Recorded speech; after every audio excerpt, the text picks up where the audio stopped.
Item ಯಾವುದೇ ಇರಲಿ try ಮಾಡಿ ಆಚಿ ಚಿಕನ್ ಮಸಾಲಾ. ಇನ್ನು Dalit CM fight Mahadevappa versus DK Shivakumar ನಡುವೆ ಜೋರಾಗ್ತಾ ಇದೆ. ರಾಜ್ಯದಲ್ಲಿ ದಲಿತರು ಸಿಎಂ ಆಗಬೇಕು ಅಂತ ಮಹದೇವಪ್ಪ ಅವರು ಮತ್ತೆ ಧ್ವನಿ ತೆಗಿತಾ ಇದ್ದಾರೆ.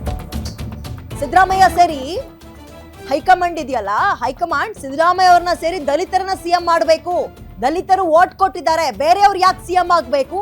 ದಲಿತ ಸಿಎಂ ಕೂಗು ಹೈಕಮಾಂಡ್ ನಾಯಕರಿಗೂ ಗೊತ್ತಿದೆ. ದಲಿತರೇ ನಮ್ಮ ಕಾಂಗ್ರೆಸ್ ಪಕ್ಷದ ಬೆನ್ನೆಲುಬನ್ನ ಕಳ್ಕೊಂಡು ಪಕ್ಷ ಬಲವಾಗಿರ್ಸೋಕ್ ಸಾಧ್ಯನೇ ಇಲ್ಲ. ಮುಂದೆ ಎಲ್ಲರೂ ಸೇರಿ ದಲಿತರನ್ನ ಸಿಎಂ ಮಾಡ್ತಾರೆ ಅಂತ ಮಹದೇವಪ್ಪ ಹೇಳಿದ್ರು. ಮಹದೇವಪ್ಪ ಸ್ಟೇಟ್ಮೆಂಟ್ಗೆ ಸಖತ್ತಾಗಿ ಪಂಚ್ ಅಥವಾ ಟಾಂಗ್ ಕೊಟ್ಟಿದ್ದಾರೆ ಡಿ ಕೆ ಶಿವಕುಮಾರ್. ಅದು ಮಹದೇವಪ್ಪ ಅವರು ನಮ್ಮ ನ್ಯಾಷನಲ್ ಲೀಡರ್, ಇಲ್ಲಿಂದಲೇ ಮಹದೇವಪ್ಪ ಅವರಿಗೆ ನಮಸ್ಕಾರ ಹಾಕಿಬಿಡ್ತೀನಿ. ಮಹದೇವಪ್ಪಗೆ ತಲೆಬಾಗಿ ಡಿಸಿಎಂ ಡಿ ಕೆ ಶಿವಕುಮಾರ್ ವ್ಯಂಗ್ಯವಾಗಿ ನಮಸ್ಕರಿಸಿರುವಂತಹ ಪ್ರಸಂಗ ಕೂಡ ಆಗಿದೆ. ನಮ್ಮ ರಾಜ್ಯದ ಇತಿಹಾಸದಲ್ಲಿ ದಲಿತ ಸಿಎಂ ಅನ್ನ ಯಾವ ಪಕ್ಷಗಳು ಮಾಡಿಲ್ಲ ಹಂಗ್ ನೋಡಿದ್ರೆ. ಬಟ್ ಕಾಂಗ್ರೆಸ್ ಇದನ್ನ ಪಾಂತರ ಬಳಸ್ಕೊಳ್ಳುತ್ತೆ. ದಲಿತ ಸಿಎಂ ಮಾಡ್ತಾರೆ ಮಾಡಿಲ್ಲ, ಇಲ್ಲಿ ತನಕ ಮಾಡಿಲ್ಲ ಅವರು.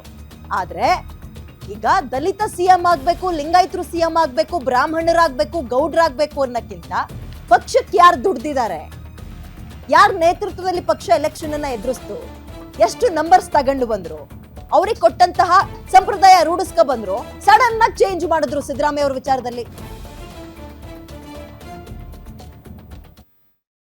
ಮುಖ್ಯಮಂತ್ರಿ ಸಿದ್ದರಾಮಯ್ಯ ಇದ್ದಾರೆ,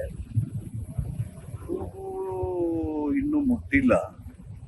ಸಿದ್ದರಾಮಯ್ಯವರು ಅಧಿಕಾರದಲ್ಲಿ ಮುಖ್ಯಮಂತ್ರಿ ಇರೋದ್ರಿಂದ ಮುಂದೆ ದಲಿತ ಮುಖ್ಯಮಂತ್ರಿ ಆಗ್ಬಾರ್ದು ಅಂತ ಹೇಳಲ್ಲ, ಆಗ್ಬೇಕು ಅಂತ ರಾಜ್ಯದಲ್ಲಿ ಅದಕ್ಕೆ ಅವಕಾಶಗಳು ಸನ್ನಿವೇಶ ಬರಬೇಕು. ಕಾಂಗ್ರೆಸ್ ಹೈಕಮಾಂಡ್ನಿಂದ ಹಿಡಿದು ಸಿದ್ದರಾಮಯ್ಯರಿಂದ ಹಿಡಿದು ಎಲ್ಲರೂ ಸೇರಿ ಸೂಕ್ತವಾದಂಥ ದಲಿತ ನಾಯಕರನ್ನ ಒಂದಿನ ರಾಜ್ಯದ ಮುಖ್ಯಮಂತ್ರಿಯಾಗಿ ಕೂರಿಸಬೇಕು. ಅದು ಎಲ್ಲರ ಆಸೆ. ಮತ್ತು ದಲಿತರು ಗಣನೀಯ ಪ್ರಮಾಣದಲ್ಲಿ ಕರ್ನಾಟಕದಲ್ಲಿ ಸದಾ ಅವರು ಕಾಂಗ್ರೆಸ್ಗೆ ಬೆನ್ನೆಲುಬಾಗಿ ನಿಂತಿದ್ದಾರೆ. ದಲಿತರು ವೋಟ್ ಕೊಟ್ಟು ಅವ್ರ ನಾಯಕರು ಸುಮ್ಮನೆ ಇದ್ದು ಬೇರೆಯವರು ಮುಖ್ಯಮಂತ್ರಿ ಆಗಬೇಕು ಅನ್ನೋದು ಚರ್ಚೆಗಳು ನಡೆಯುವಾಗ ದಲಿತರು ಒಂದ್ಸಾರಿ ಮುಖ್ಯಮಂತ್ರಿ ಆಗಬೇಕು. ಅದು ಹೈಕಮಾಂಡ್ನ ಅದು ಗಮನದಲ್ಲಿ ಇಟ್ಕೊಂಡಿದೆ. ಮುಖ್ಯಮಂತ್ರಿಗಳು ಅವರು ಇದ್ದಾರೆ, ಸಿದ್ದರಾಮಯ್ಯ ಇರೋ ತನಕ ಅವರೇ ಮುಖ್ಯಮಂತ್ರಿ. ನಂತರ ದಿನಗಳಲ್ಲಿ ಎಲ್ಲರೂ ಸೇರಿ ದಲಿತರನ್ನ ಮುಖ್ಯಮಂತ್ರಿ ಮಾಡಬೇಕು. ಅದು ಬದಲಾಗಬಾರ್ದು, ಮುಜುಗರಾಗಬಾರ್ದು.